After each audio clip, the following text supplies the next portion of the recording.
Somewhere above 10,000 feet on the John Muir Trail near Ray Lakes. My tent is doing its best impression of a toasted marshmallow trying to escape Earth's atmosphere. Wind is firing off the ridgeline at what feels like 30 miles an hour. I'm leaning up against a tree next to my beloved X-Mid thinking, okay, this is a test. And it held. No tent stake, kites, no rain flap slapped to the eyeball, no midnight geometry crisis.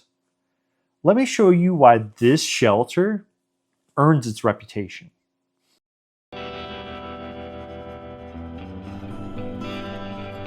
I'm Rob, military by trade, trail nerd by choice, and today we're reviewing what I genuinely think is the smartest tent design I've ever used on trail.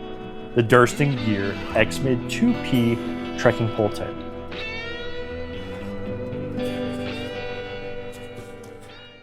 This is not a speculation review. This X-Mid has lived over 300 miles of high Sierra with me.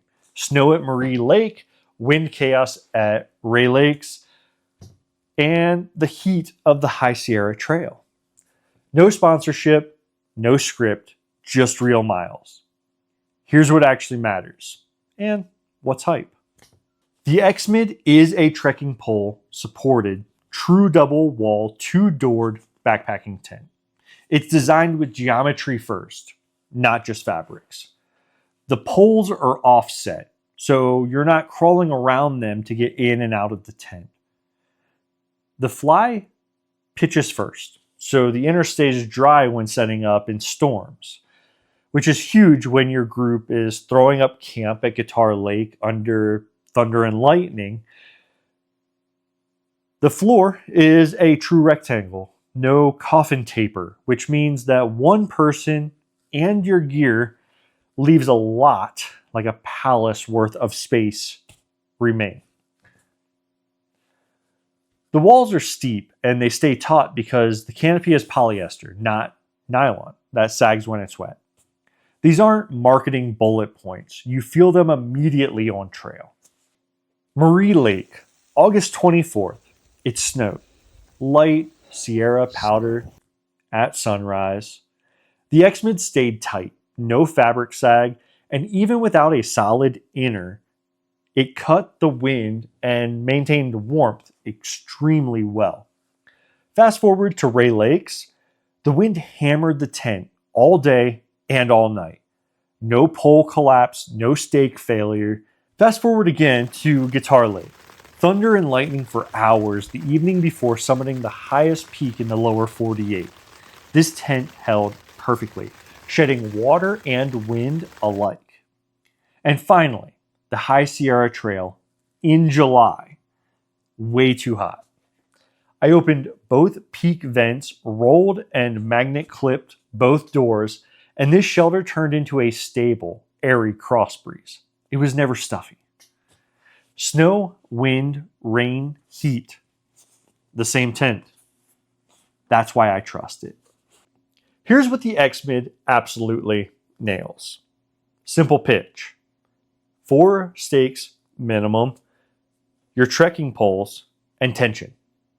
You're done. Even when you're tired, staking out the 4 corners, putting up the trekking poles is extremely doable, even on the most sore days. The fly first pitch, the inner stays dry in the storms. That's critical anywhere that you're going to experience wet, from Ireland to the Appalachian Trail to the Sierras. That polyester canopy stays dry even when it's soaked. Nylon sags. This doesn't. A truly livable footprint. I can sit up, I can move around and not brush up against the walls. 2 real doors and 2 real versables. No compromise to camping. As I mentioned, it's storm worthy. And I'm confirmed that the hard way, more than once. Now the trade-offs, honest and simple. It's not the lightest tent. 35 ounces isn't insanely ultralight. Though there are lighter versions like the Pro, this one is 35 ounces. Another drawback, you need stakes. This isn't freestanding. The Little Rock, Big Rock method does work, but tensioning the four corners is mandatory. You do need basic pitch understanding. Angle and stake tension matter. And somehow, I did not film myself pitching this tent in the wild once. Next trail, believe me. I recorded scenic alpine lakes, thousands of tenkara, but I skipped the part where I set this up, the product that I'm reviewing, outside of the one in my backyard that I showed you earlier. We call those the peak pursuit priorities. Would I upgrade? There's two tempting paths. The number one is going up for that Pro, the lighter version. The X-Mid Pro 2 is the same shape. It's just Dynamia composite fabric. It's roughly 17 to 19 ounces total, almost a full pound lighter. It's more expensive, but extremely tempting. Number two is the X-Dome. It's the same Durston geometry breakthroughs, but with its own support structure. No trekking poles needed because it has its own tent poles. The potential for even more storm resilient under side load is there. I really like the idea of being able to set the footprint up anywhere. I want both. One for speed and weight, the other for freestanding versatility. This is how tent addictions begin. But seriously, if you backpack in serious conditions, the Sierra, the winds, Cascades, where storms are real and space actually matters, the X-Mid 2P is, in my experience, the current sweet spot for weight, protection, and daily usability. For my rating, 9.3 out of 10.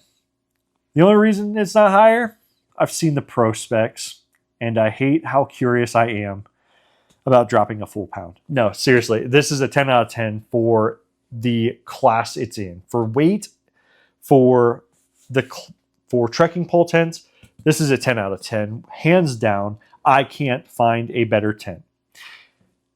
With that being said, if you want me to do a full X-Mid Pro versus X-Mid comparison for weight, fabric, sound, stormworthiness, comment, do it. I'll make it brutal and completely trail realistic.